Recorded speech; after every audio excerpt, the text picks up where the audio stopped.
Buenos días con todos, estimados amigos. Vamos a hacer un estudio acerca de la eternidad de Dios. La eternidad de Dios y también, por lo tanto, la eternidad representada en su Hijo.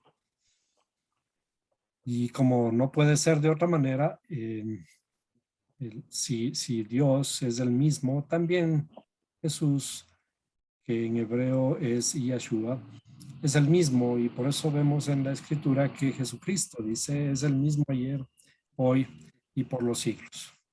Vamos a necesitar ir revisando ciertas escrituras, ciertos versículos en la Biblia para apoyar de una forma secuencial todo lo que estamos viendo. Y por ahora, vámonos al libro de Malaquías 3:6. Entonces vamos a Malaquías 3:6. Entonces el libro de Malaquías es uno de los últimos libros, el último libro de lo que conocemos como el Antiguo Testamento. La primera cosa que vamos a mencionar es de que Dios, y está escrito en varios versículos en la Biblia, lo que nosotros conocemos como Jehová, y de hecho aquí en este verso dice, porque yo el Señor no cambio, y en otras versiones dice, porque yo Jehová no cambio.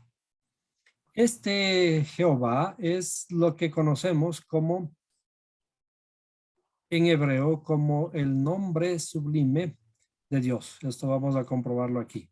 Jehová está escrito con las 4 letras Yud, Hei, Vav, Hei. Y se ha traducido Jehová en algunas versiones o como el Señor en otras versiones. Dice, porque yo el Señor no cambio. Por eso, vosotros, oh hijos de Jacob, no habéis sido consumidos. La idea de este tiempo, de este espacio que vamos a tratar de poner sobre la mesa es de que Dios es el mismo, es eterno, su pensamiento es el mismo, sus deseos son los mismos en cierta forma, cuando hablamos de deseos, son los mismos desde el principio hasta el fin. Por esto, recamos este versículo del profeta Malaquías. Dice, porque yo el Señor, o Dios, o Jehová, no cambio. Cuando hemos recibido la instrucción por ya muchísimos años, por miles de años, nos han dicho que la ley cambia. La ley que fue puesta en este llamado Antiguo Testamento ya fue abolida y ahora hay un periodo de gracia y que nosotros somos salvos por gracia únicamente. Si es que esto es así, tiene cierta contradicción con lo que dice, porque yo el Señor no cambio. Veamos además en otras escrituras a ver si es que Dios no cambia, pero a lo mejor la ley cambia. Nosotros sabemos que en Hebreos 13:8 primero, para confirmar si Dios cambia, también lo que conocemos como el Hijo de Dios, a Jesucristo, él dice, Jesucristo es el mismo ayer, hoy y por los siglos. Esto está escrito a los hebreos, ¿no? Y ahora, si Dios y Jesucristo no cambian, ¿qué de su palabra? Vamos a ver en Isaías 55:3. En Isaías 55:3.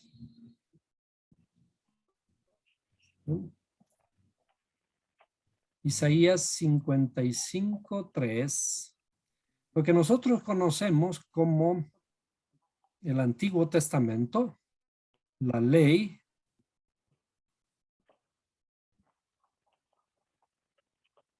y el pacto de Dios, ¿no? El pacto que de Dios hizo con su pueblo, Israel, dice, inclinad vuestro oído y venid a mí. Escuchad y vivirá vuestra alma. Y haré con vosotros un pacto eterno, conforme a las fieles misericordias mostradas a David. Recordemos, aquí dice, y haré con vosotros un pacto eterno. De hecho, esta palabra eterno viene repitiéndose continuamente. El pacto eterno viene repitiéndose continuamente desde Abraham, Isaac, Jacob. Cuando dice, haré contigo un pacto eterno, y más, inclusive más atrás de esto, con Noé también hizo un pacto eterno. Todos los pactos que ha hecho el Creador a su debido tiempo, la Biblia los menciona como pactos eternos. Y veamos qué dice el propio David en el Salmo 119, 160. Veamos, Salmo 119. Salmos 119, 160. El Salmo 119 es un salmo muy largo. Alguna vez lo vimos. Y tiene 8 versos por cada una de las letras hebreas. Por lo tanto, si es que son 22 letras hebreas y son 8 versos por cada letra hebrea, como ustedes pueden ver aquí en esta versión, aparece la letra hebrea transliterada, dice Aleph, y de ahí son 8 versos hasta que en el 9 aparece la siguiente letra, etcétera. Es decir, existe una hermosa codificación en los escritos que nos van desarrollando cierta perspectiva respecto de la escritura hebrea. Entonces, era 160, ¿no? Vamos al número 160. ¿Sí? Dice, la última letra el último verso de una letra hebrea. Dice, la suma de tu palabra es verdad y cada una de tus ordenanzas es eterna. La suma de tu palabra es verdad y cada una de tus ordenanzas es eterna.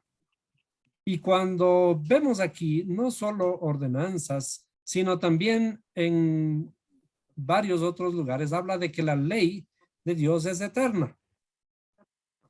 ¿Cómo calza entonces todo esto de que la ley de Dios, sus ordenanzas son eternas? Cuando David habla de esto, está hablando de lo que él conoce, de lo que fue ciertos años atrás, escrito con el mismo dedo de Dios, en lo que se conoce como la ley entregada por el Creador en el monte Sinaí a los israelitas que viajaban por el desierto. Y después las tribus se asentaron en la tierra de Israel y de allí aparece el reino sobre las 12 tribus que David era el rey. Y cuando habla David, dice, la suma de tu palabra es verdad. Y vamos a ver de qué palabra está hablando. En el Salmo 119, 60, la suma de tu palabra es verdad. Y es interesante siempre encontrar las raíces de las palabras para tener una mejor idea de a qué se refiere. Bueno, aquí dice el principio de tu palabra, dabar. La palabra dabar, esta es la palabra con la que Dios hizo lo que conocemos, todo lo que conocemos. Cuando vemos en la escritura que dice que Dios hizo todo por medio de su palabra, de la palabra. Y dice, tu palabra es verdad, Emet, pero también es eterna. ¿Sí? Y es verdad. Y todo eterno es, y eterno es todo juicio de tu justicia. Y en esta habla de cada una de tus justas ordenanzas es eterno. Entonces,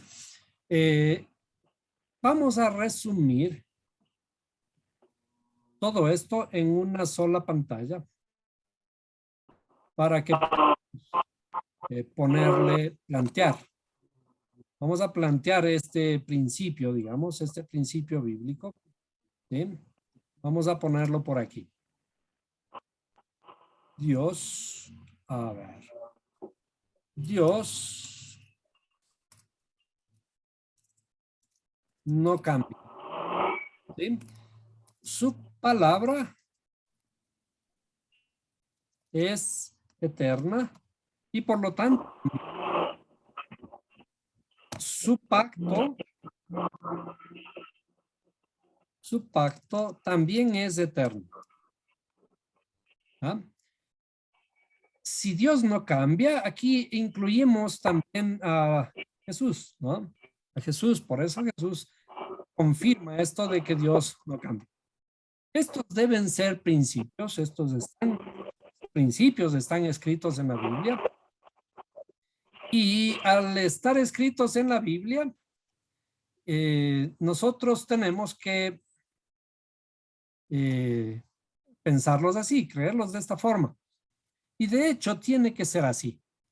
Nosotros tenemos que creer en un Dios que no cambie, que no se ajuste a las necesidades del tiempo, que no vaya cambiando conforme va cambiando las sociedades, por ejemplo, ¿no es cierto?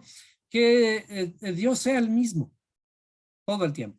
Entonces, ¿qué ha ocurrido? Vamos a hacer una especie de dibujo en el que a lo largo de los tiempos se ha dividido su palabra en dos.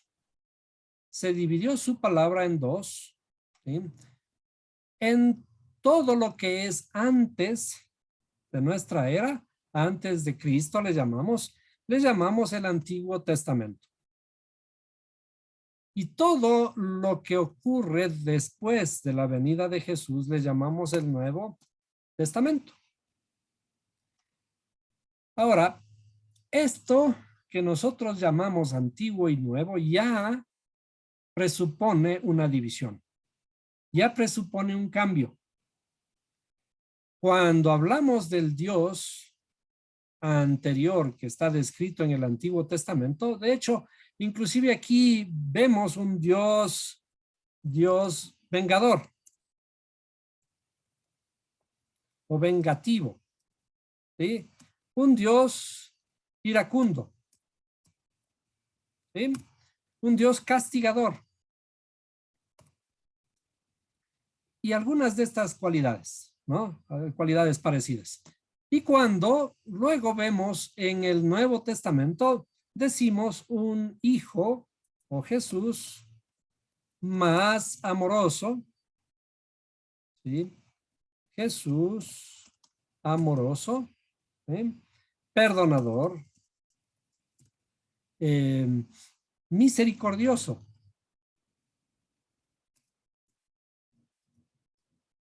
¿Sí? Al punto que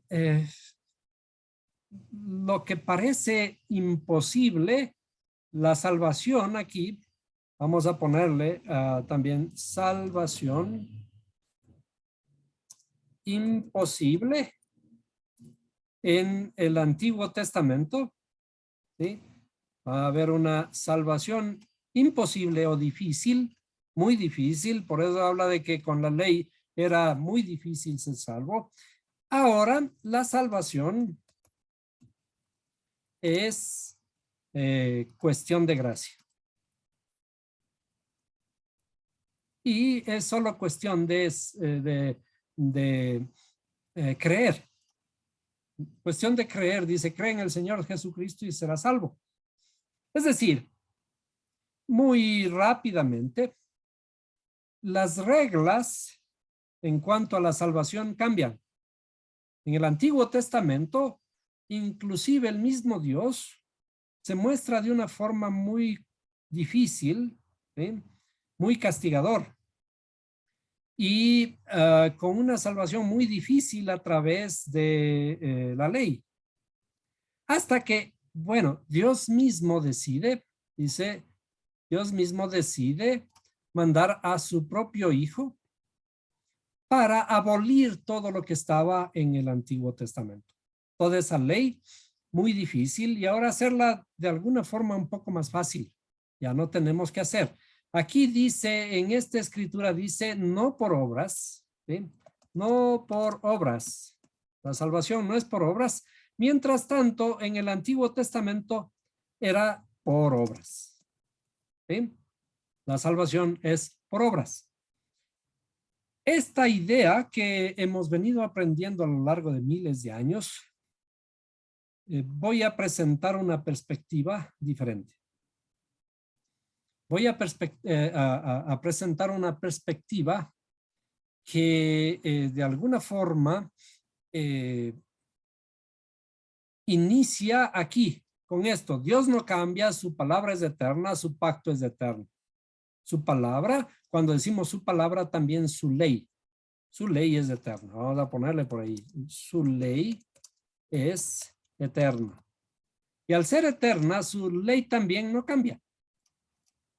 ¿Ven?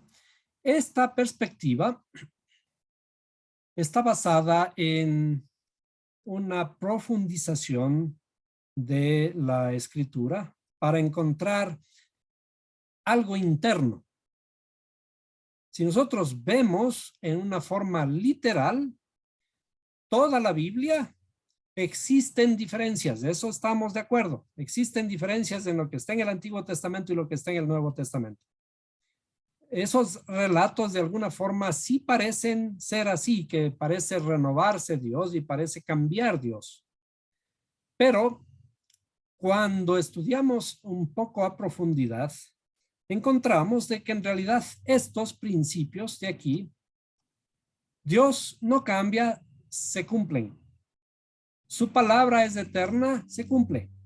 Su pacto es eterno, su pacto con Israel es eterno. Y su ley es eterna. Y cuando hablamos de Israel, no estamos hablando de únicamente aquel pueblo que vive en un estado de Israel, ¿no? Está hablando de toda la humanidad. Ahora, aquí hay unos ciertos problemas que tenemos que comenzar a diferenciar. Hay algo desde la perspectiva hebrea que se conoce como la Gufei Torah y la Sitrei Torah. Esto presento en estos términos porque son términos de pensamiento hebreo que están escondidos dentro de la Biblia en el mismo hebreo. Cuando decimos Gufei Torah, estamos hablando del cuerpo de la ley. ¿Sí? Y cuando hablamos de Sitrei Torah, estamos hablando del espíritu de la ley. Estas son dos cosas que tenemos que tener muy en cuenta. Gufei Torah y Sitrei Torah. Es decir, esto es similar a cuando promulgan nuestras leyes aquí en el Ecuador, en cualquier país. Se promulga una ley y la ley dice que hay que pagar una multa, que cuando nos pasamos un semáforo, por ejemplo, o que hay que ir a pagar cárcel cuando cometemos algún delito o cuando tenemos que devolver lo que hemos robado, por ejemplo, además de pagar cárcel, desde luego. A eso se refiere con el cuerpo de la ley. Es decir, cuando nosotros cometemos un delito, está tipificado exactamente todo lo que debe ocurrir, todos los procedimientos que deben ocurrir en un determinado caso. Pero cuando hablamos del espíritu de la ley o la Sitrei Torah, es lo que está escondido debajo de todas esas leyes. ¿Qué significa? ¿Por qué nos ponen una multa? Porque a través de la multa están buscando impedir que nos pasemos los semáforos, de que seamos más ordenados. y que dejemos de robar y ese tipo de cosas. Entonces, el espíritu de la ley es ir transformando la sociedad. ¿Cómo? Poniéndonos por ahora unas multas. Algún momento debemos llegar a un momento en la sociedad que ya no sean necesarias las multas. Que todas las cosas nosotros las hagamos de corazón porque sabemos que convienen. Ese es el espíritu de la ley. En lo que se refiere a la escritura, vamos a dibujar ciertas, ciertas ayudas que nos van a llevar a entender lo que estamos diciendo. Esto de aquí, digamos que es la ley. Esto va a ser la Gufei Torah. La Gufei Torah es como la cáscara. Vamos a ir escribiendo aquí. Esto es como la cáscara. La cáscara de la ley. ¿Eh?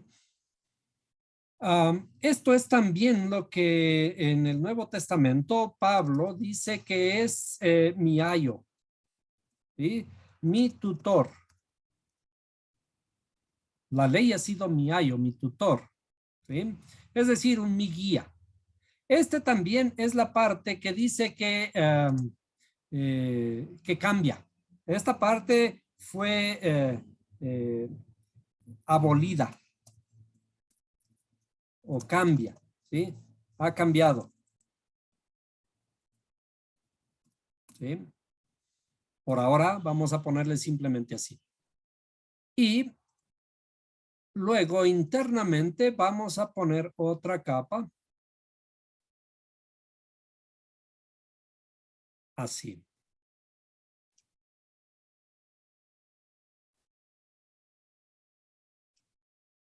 ¿Bien? A esta de aquí le vamos a llamar el espíritu de la ley, la Sitrei Torah, es la segunda parte. Esta ley es como en un fruto, es la comida, ¿sí? La comida o lo interior, ¿sí? O el espíritu de la ley. Es esta Sitrei Torah. Es como un fruto que cuando nosotros tomamos un fruto, el más representativo de esto es el banano.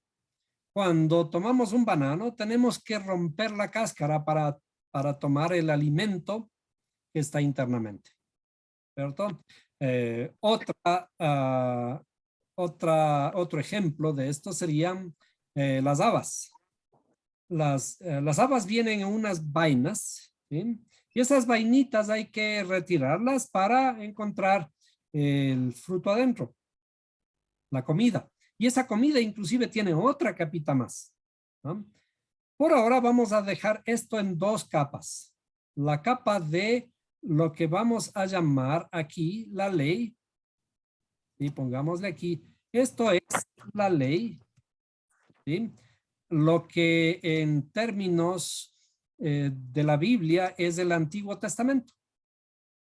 La ley es esta cáscara. Y el propósito de la ley es lo interno. Entonces, esto es el espíritu de la ley. El espíritu de la ley. ¿Sí? ¿O qué es el espíritu de la ley? El propósito de la ley. El propósito de la ley es de que nosotros cambiemos. Entonces, digamos, a esta parte interna le vamos a llamar la espiritualidad. ¿Sí? La espiritualidad. Y por lo tanto, ¿qué es o cómo debemos acercarnos a la espiritualidad? La espiritualidad primero se acerca por el conocimiento de la ley. Por eso Pablo dice que la ley nos mató. La ley nos mató porque nos mostró el pecado. Entonces, cuando conocemos la ley, nosotros conocemos que hemos hecho mal. Y cuando conocemos que hemos hecho mal, nos damos cuenta de que tenemos que hacer algo para alcanzar la espiritualidad. Aquí. Tenemos que romper esta cáscara para alcanzar la espiritualidad. Pero el objetivo no es la espiritualidad. El objetivo es algo mucho más precioso que eso, y es la iluminación. Vamos inclusive a ponerle de otra forma, así.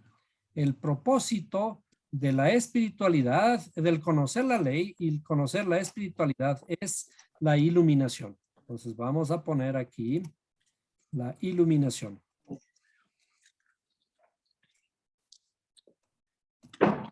¿Bien? ¿Por qué la iluminación es nuestro objetivo? Porque el mismo Jesús o Yeshua dice, yo soy la luz del mundo. ¿Para qué sirve la luz del mundo? Para iluminar nuestra interioridad. ¿Se acuerdan que él dice, yo estoy a la puerta y llamo? El que me deje entrar, yo entraré a él y cenaré con él y él conmigo. La luz del Creador o la luz de su Hijo debe entrar a iluminar nuestra interioridad. Conforme vamos iluminando nuestra interioridad a través de ciertos procesos espirituales, de la espiritualidad, vamos cambiando en nuestra interioridad. ¿Por qué necesitamos iluminación? Porque originalmente en nuestra interioridad, en realidad, hay oscuridad. ¿Qué es la oscuridad? La oscuridad es ignorancia. ¿De qué ignoramos? Todo lo que ignoramos nos hace actuar mal, nos hace actuar de una forma equivocada. No conocemos significa que no nos conocemos ni a nosotros mismos. Si no nos conocemos a nosotros mismos, ni siquiera sabemos cómo podemos actuar en una circunstancia determinada. Entonces, vamos a poner dos extremos. Vamos a comenzar otra vez con la ley. Y vamos a poner dos extremos de esta ley. A esto de acá, a un extremo le conocemos como el judaísmo. Vamos a poner el judaísmo, ¿sí?, como un representante de la cáscara. Y yo voy a atreverme en esta vez a poner a este lado aquí al cristianismo.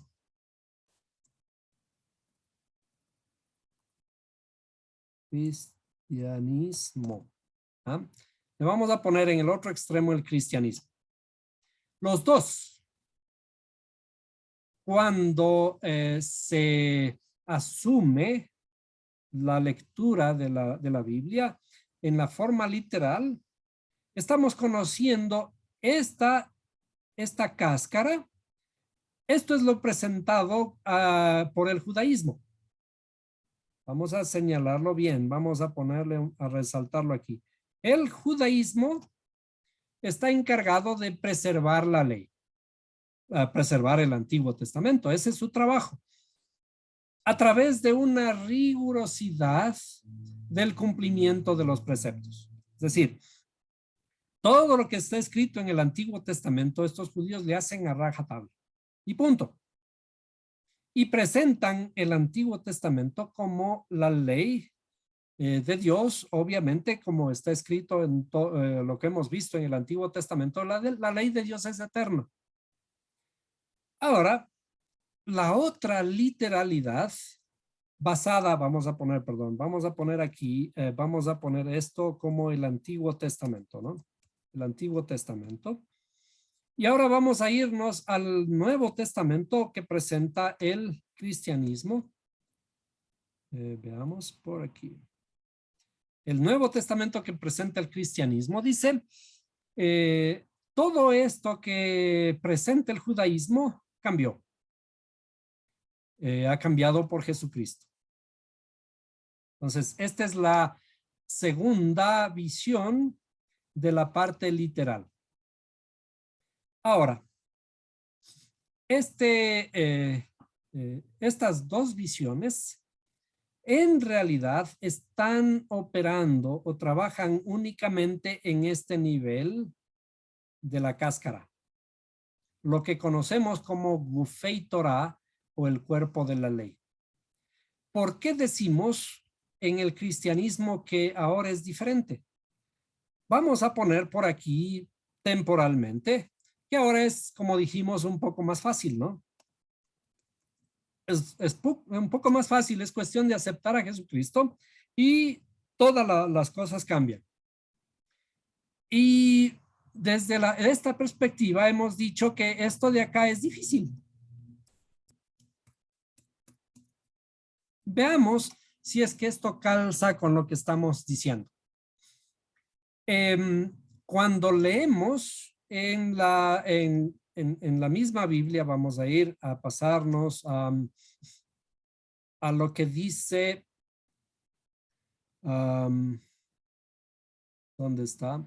Al Sermón de la Montaña, que está en Mateo 5. Vamos a pasarnos, veamos, aquí, vamos a pasarnos a Mateo 5. Mateo 5, el Sermón del Monte y las bienaventuranzas. Lo que dice Jesús. Ahí habla de 9 veces, dice bienaventurados los pobres, bienaventurados los que lloran y un montón de cosas, ¿no? Y vamos un poquito más abajo. Habla de vosotros sois la sal de la tierra, etcétera. Y en Mateo 5:17, la primera cosa que debemos toparnos dice, no penséis que he venido para abolir la ley o los profetas. Lo que pensábamos, lo que decíamos antes de llegar a este punto, decíamos que el Antiguo Testamento ha cambiado. El Antiguo Testamento, la ley, ahora es gracia, pero dice las palabras del mismo Jesús dicen, no penséis que he venido para abolir la ley o los profetas. La ley no está abolida. No he venido para abolir, sino para cumplir. Y en el sentido inclusive que dice aquí, en el sentido vamos a poner que dice el mismo griego, no he venido para cumplir, sino también dice para perfeccionar. Si ustedes se dan cuenta en la parte roja, es perfecto, rellenar, suplir, también, bueno, dice terminar, hay que aceptarlo, lleno, llena, atestar, al cabo, completar, que es el verdadero sentido de esta palabra. No vine para abrogar la ley, sino para completarla. Esto resulta un poco difícil de entender, puesto que hay una palabra del mismo Jesús que dice que no se puede añadir ni quitar ninguna, ni una corona, ni una coma, ni una corona de esta ley pasará hasta que todo esto acontezca, ¿no? Entonces, vamos a hacer un salto un poco rápido de algunas de estas escrituras. Pero bueno, dice, no penséis que he venido a abolir la ley. La primera cosa, la ley no está abolida, no viene a abolir la ley. Pero ahora, lo que dijimos que era fácil,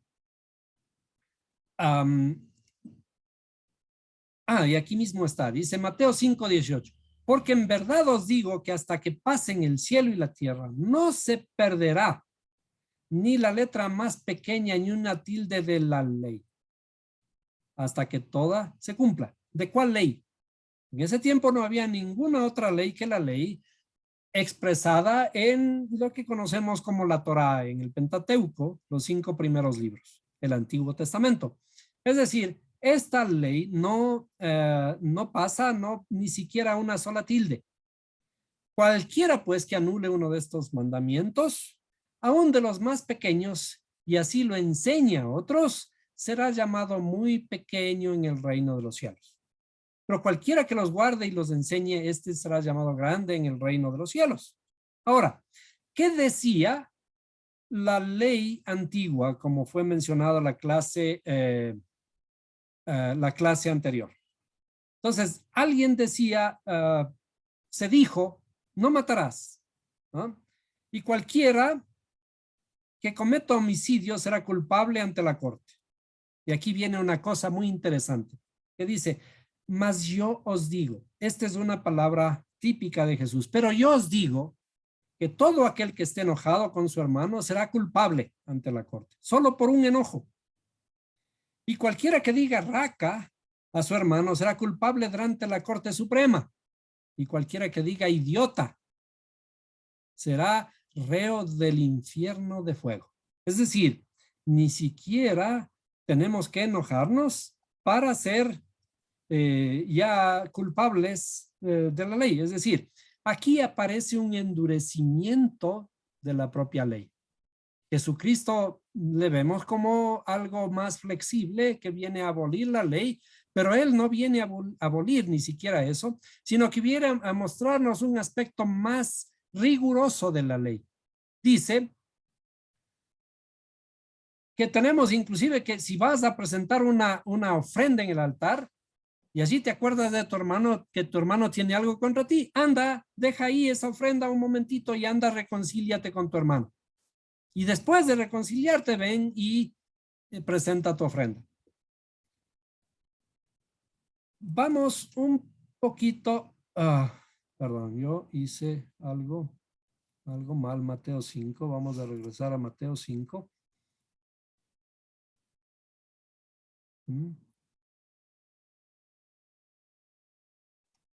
Y precisamente está aquí hablando de Cristo vino a cumplir la ley. Vino a cumplirla, pero de alguna forma nos hizo un poco más rigurosa. Veamos. Hay algo relacionado con el adulterio. Dice, habéis oído que se dijo, no cometerás adulterio. Mas yo os digo, pero yo os digo, que solo con que alguien mire a una mujer para codiciarla, ya cometió adulterio con ella en su corazón. Es eso más riguroso, ¿no es cierto? Es más riguroso que lo anterior. Alguien le encuentran en adulterio, había que apedrearla. Una mujer había que apedrearla. Y de hecho eso pasó con Jesucristo. Le encontraron a una mujer en adulterio y la trajeron para apedrearla. Curiosamente no trajeron al varón.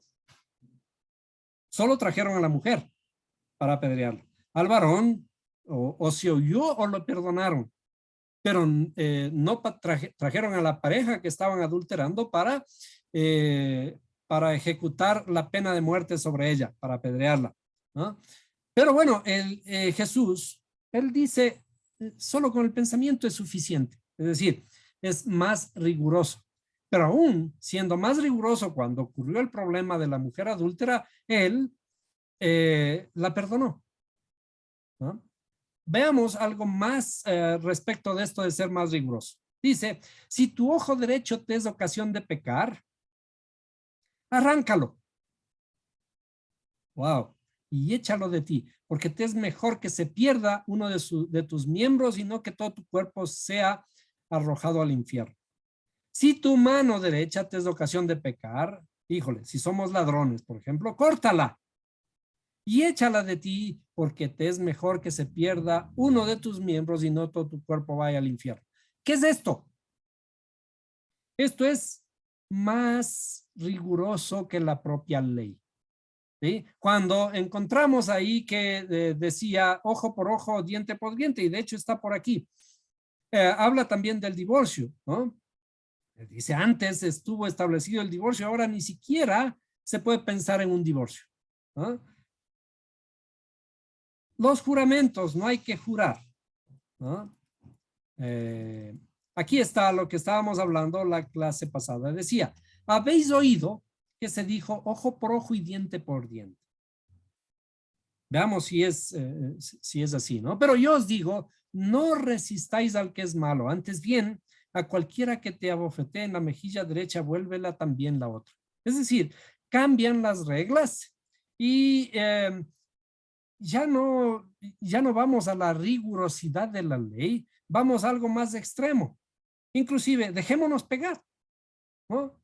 Y dice al que quiera ponerle pleito y quitarle la túnica, dale también la capa. Es decir, nos cuesta más, somos más rigurosos respecto de la ley. Y hay cambios aparentes respecto de la ley.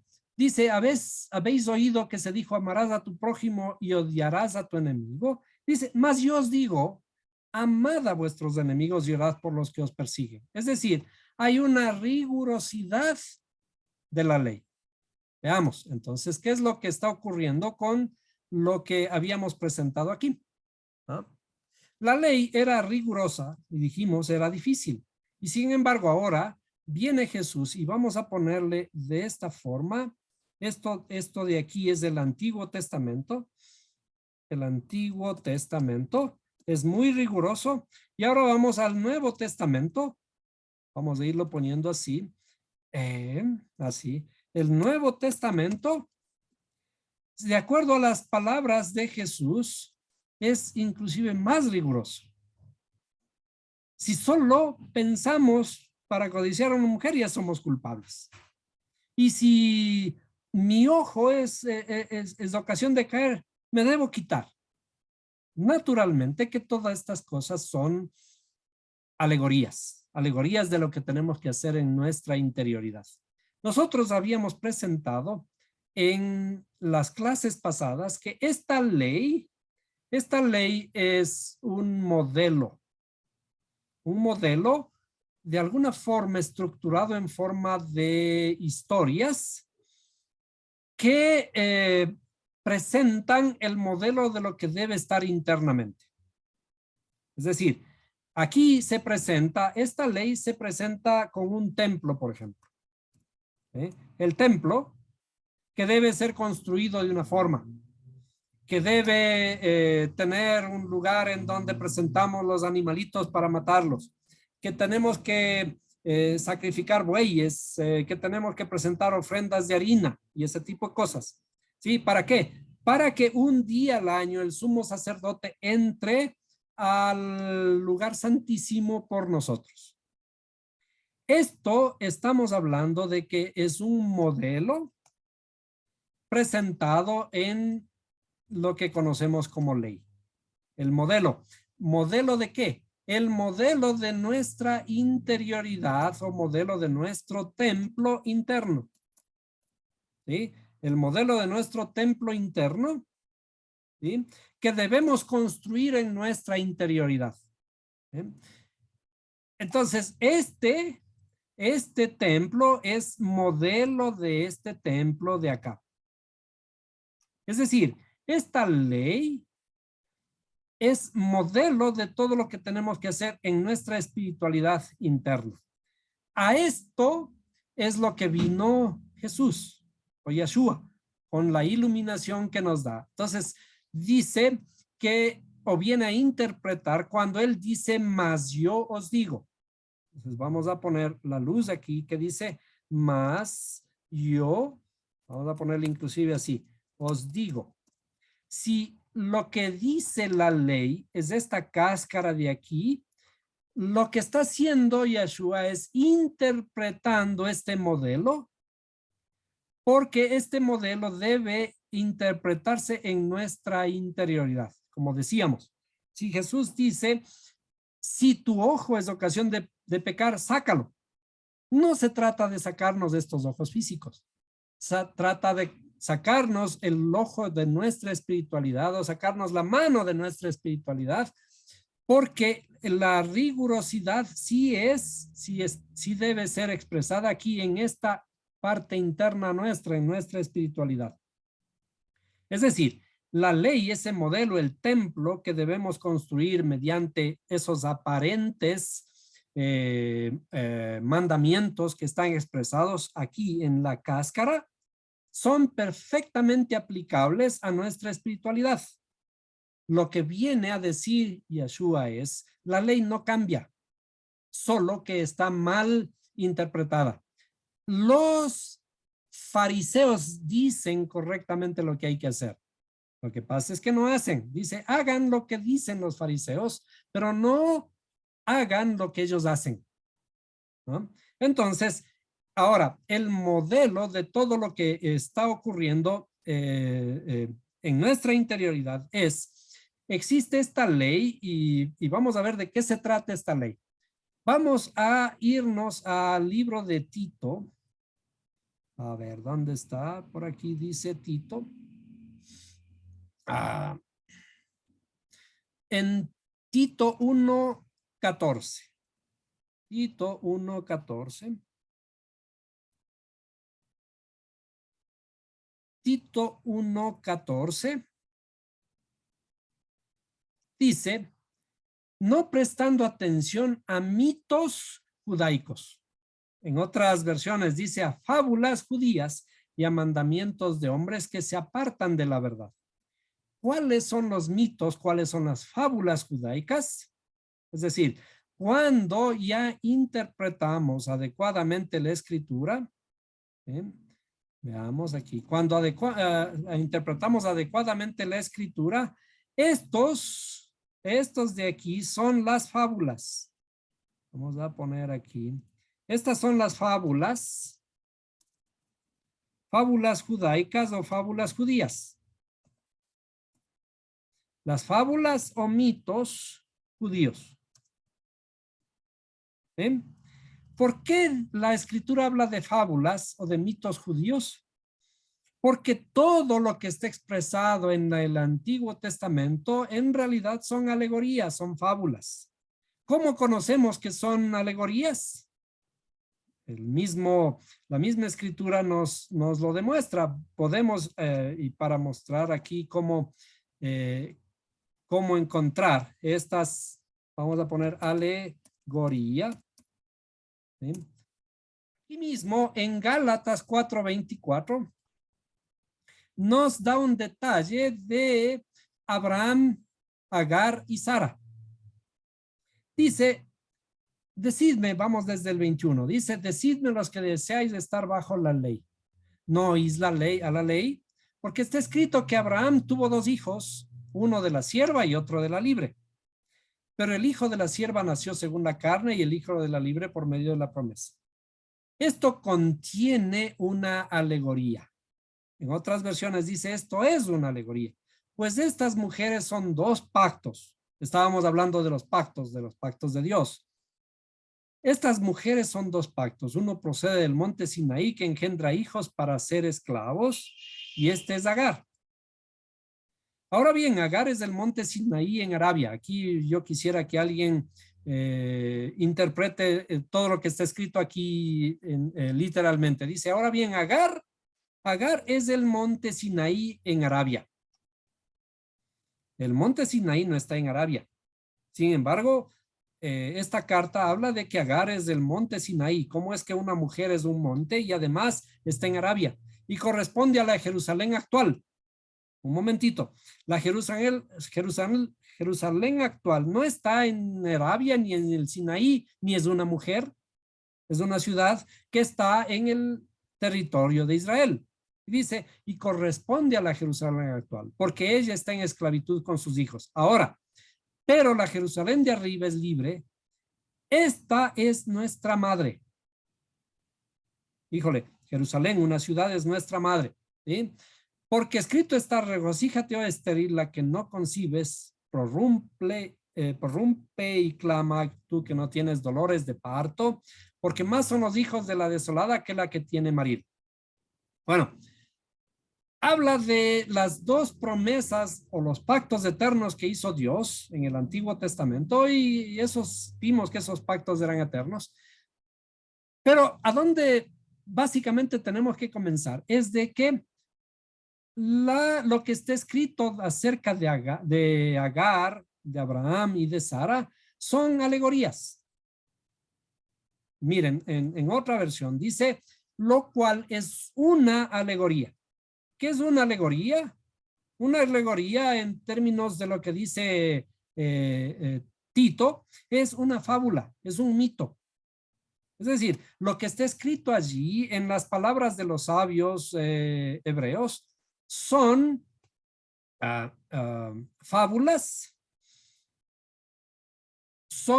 perdón, en términos de lo que dicen los sabios, son, ¿cómo se le llama a los patriarcas? Modelos. ¿Sí? Esos son esos modelos de nuestra interioridad. Es decir, si aparecen, si hubieron un Moisés, un Abraham, un Jacob. Sin embargo, lo que está escrito en la Biblia son modelos de la espiritualidad. Entonces, estas fábulas que corresponden a Abraham, Isaac, etcétera, Jacob, ¿sí? Son modelos. Son modelos de nuestra espiritualidad, independientemente de si hayan existido o no. Y ya podemos poner a David, y podemos poner a Noé, etcétera. Son modelos. Y esos modelos, ¿de qué son modelos? Son modelos de nuestra interioridad. Esos modelos en nuestra interioridad tienen que ser aprendidos. Cuando nosotros vemos que Abraham, Isaac y Jacob hacen algunas cosas, lo que en realidad la Biblia nos está diciendo, nos está mostrando es lo que debemos nosotros hacer, lo que debemos cambiar, los pasos que debemos hacer para realizar ciertos cambios. Entonces, todo lo que está escrito en la ley se cumple en la espiritualidad internamente aquí. A esta espiritualidad se le conoce como Israel. Israel es la espiritualidad y el templo debemos construir aquí, en la tierra de Israel. Es más, ese templo debe ser construido en Jerusalén. Jerusalén, en nuestra Jerusalén interna. ¿Sí? Cuando habla de que la Biblia vendrá una nueva Jerusalén del cielo y un montón de cosas, en realidad está hablando de ese modelo del templo que tenemos que construir en nuestra interioridad. Es decir, en el modelo de la Biblia, todo lo que está escrito en el Antiguo Testamento es un modelo de lo que viene a explicar Yeshua. Aquí estamos, Yeshua viene a explicarnos para revelar esa luz que debe ser interna. Es decir, no es que hay un cambio, no es que Dios cambia, no es que su palabra ha cambiado, que sus pactos han cambiado y que ahora es un nuevo pacto, sino es el mismo pacto, pero mirado desde su interioridad. El creador es el mismo ayer, hoy y por los siglos. Ese modelo es el modelo de nuestra propia alma. Entonces vamos a hacer un nuevo dibujo de lo que es el modelo de nuestra alma. En nuestra alma, nosotros tenemos un templo que está conformado de la siguiente forma. Lo que habíamos estado hablando, cómo está estructurada nuestra alma. Nuestra alma está estructurada de esta forma. Aquí vamos a poner, perdón, esto sería así. Y acá, algo así. Muy rápidamente en 3 grupos. Vamos a poner, esto son las facultades. Facultades intelectuales. Estas son las facultades emocionales.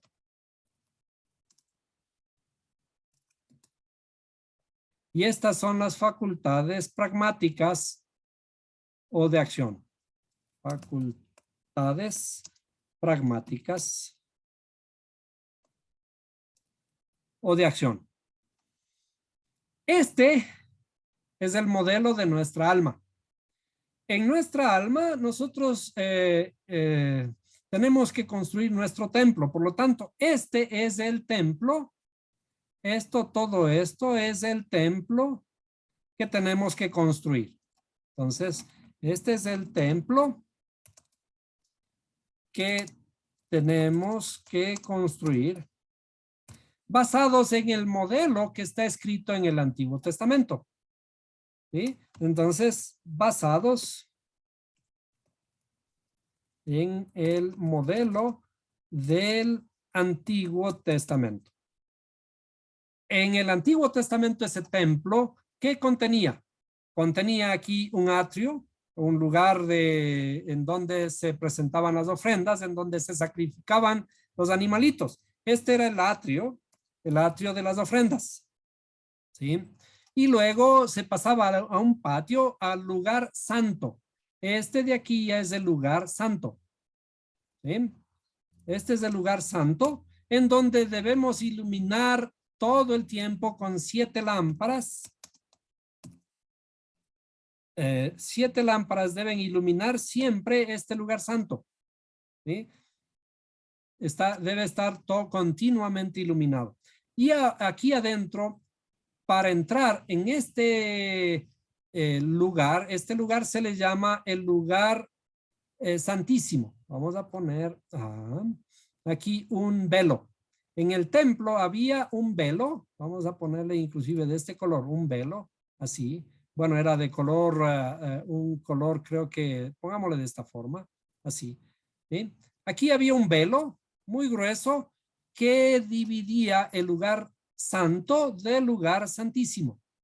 Entonces vamos a poner aquí el lugar santísimo.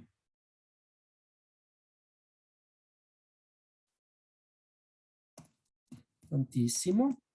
¿Sí? El lugar santísimo está dividido del lugar santo por un velo muy grueso. Cuando vino Yeshua, dice que al morir él comenzó a caer, se rompió este velo en dos. Entonces vamos a dividirlo aquí, este velo. Perdón. Vamos a dividir este velo aquí en dos. Se rompió el velo. ¿Ah? ¿Para qué? Para que ahora todos puedan entrar al lugar santísimo. Entonces, de aquí, nuestras facultades emocionales puedan conectarse. Vamos a poner aquí una conexión. Nuestras facultades emocionales puedan tener conexión con el lugar santísimo. Es decir, ¿qué es lo que ocurre cuando nosotros estamos inicialmente trabajando en nuestra interioridad? O mejor dicho, todavía no hemos trabajado en nuestra interioridad. Nuestra interioridad está desordenada y vacía. Cuando necesitamos trabajar en nuestra interioridad, necesitamos tomar nuestras facultades intelectuales para trabajar sobre nuestras facultades emocionales y también sobre nuestras facultades pragmáticas. ¿Qué significa esto? Que tenemos que transformar nuestras acciones, que tenemos que transformar nuestras emociones, controlarlas con la inteligencia. Y cuando esto ocurre, entonces cada una de estas emociones se unen con las facultades intelectuales. A esto se le conoce como el matrimonio. A ver, perdón, vamos a ponerle en este color. A esto se le conoce como el matrimonio. ¿El matrimonio qué es? En nuestra interioridad estamos divididos porque aquí, como en el cuello, hay una cortina, hay un embudo que es tan chiquito que no permite el flujo de lo intelectual sobre lo emocional y sobre nuestras acciones. Es decir, el Adán no puede controlarse a sí mismo, no puede controlar su interioridad, no puede controlar sus emociones, no puede controlar a su mujer. Y es por eso que desde el principio está escrito que la mujer debe estar sujeta al varón. Y cuando nosotros vemos esto, desde el principio también Adán y Eva, aquí habla de que dice, y Adán conoció a Eva o Java, su mujer. Toda la Biblia es la historia de un matrimonio. En la escritura, en el Antiguo Testamento aparece el Creador como el esposo y Israel, su pueblo, como la novia, como la esposa, que inclusive la que le traiciona. En realidad, esto es también una alegoría. ¿Una alegoría de qué? De nuestra propia interioridad, cuando no existe una conexión entre el intelecto y lo emocional. Cuando existe esa conexión con el intelecto y lo emocional, se rompe este velo que divide entre lo intelectual y lo emocional y lo pragmático, que está representado también como el que Adán conoce a Eva, su mujer. Cuando nosotros, por ejemplo, nos casamos y ¿qué hacemos para conocer a nuestra mujer? En una forma alegórica, tenemos que desvestirla para la noche de bodas. Nadie que se case va a dormir vestido en la noche de bodas. Hay que desnudar a la novia e inclusive romper esa división que existe entre los dos, que está representada por su himen. Cuando dice, y Adán conoció a Eva, su mujer, a Java, su mujer, está rompiendo el velo que separa entre los dos. Es decir, el matrimonio perfecto en realidad está representado en nuestra interioridad misma por el control que tenemos que hacer con nuestra inteligencia y con nuestra sabiduría para controlar nuestras emociones. Este es el modelo del templo que tenemos que construir. Cuando la escritura en el Antiguo Testamento dice, construyame en un templo, está hablando del templo de nuestra interioridad. ¿Por qué? Porque dice, y habitaré en medio de vosotros. No dice que habitará en los templos hechos por manos de hombres. Dice, y habitaré en templos, habitaré en medio de vosotros. Por eso esta luz tiene que llegar a nuestra interioridad, a nuestro corazón. Perdón, la luz representado por Yeshua tiene que aparecer en nuestra interioridad para iluminar nuestras emociones. Esta luz que ha descendido del cielo, esta luz que desciende del cielo hacia nuestro corazón para iluminar nuestra oscuridad. Entonces, el modelo del templo del Antiguo Testamento está estructurado en función de muchas fábulas, pero Pablo dice a ellos que ya conocían mucho, bueno, estuvieron de la mano de Jesús, algunos, y había dedicado muchísimas horas, dice, ya déjense de fábulas. ¿Qué significa? Todo lo que estaba escrito en el Antiguo Testamento son fábulas. Y esas fábulas, ¿a qué se refiere? Cuando Yeshua, que ya viene a revelarnos lo que significan esas fábulas, entonces ahora sí dediquémonos a entender nuestra propia interioridad, lo que en el templo de nuestra propia interioridad debe ocurrir. A eso se refiere, ya déjense de fábulas de judíos. Y todo esto está relacionado con el matrimonio propio interno que nosotros tenemos que tener. Cuando hay un matrimonio interno, ese matrimonio interno se refleja en nuestro hogar, en donde estamos. Pero si no hay un matrimonio de nuestras facultades intelectuales con las emocionales y con las pragmáticas, entonces existe un divorcio. Un divorcio significa no puedo controlarme a mí mismo. No puedo controlar lo que hablo. Y por lo tanto, tampoco puedo controlar lo que hago. ¿Sí? Y cuando no puedo controlar lo que hago, entonces mis pies caminan presurosos al mal. Y cuando no puedo controlar mis emociones, Pablo dice, porque a la mujer aquí, a la mujer no permito que hable en la congregación. Esta mujer está impedida. ¿Por qué? Porque no somos capaces de controlar nuestras emociones. Entonces, en la escritura todo es un modelo y ese modelo es el matrimonio o la unificación. El llegar a ser uno, ¿sí? Por eso en la escritura, en uno de los profetas al final dice, y en aquel día, él será uno y uno su nombre. El modelo de cómo debe ser nuestra interioridad está expresado inclusive en el mismo Dios. Dice, y en aquel día, él será uno y uno, su nombre está relacionado con este modelo interno nuestro. Nosotros tenemos que ser uno, significa que tenemos que unir al Adán con nuestra mujer interna. Y Adán conoció a su mujer. Y cuando conoce a su mujer se rompe velo del templo. ¿Por qué? Porque ahora sí estamos en un matrimonio perfecto en nuestra propia interioridad.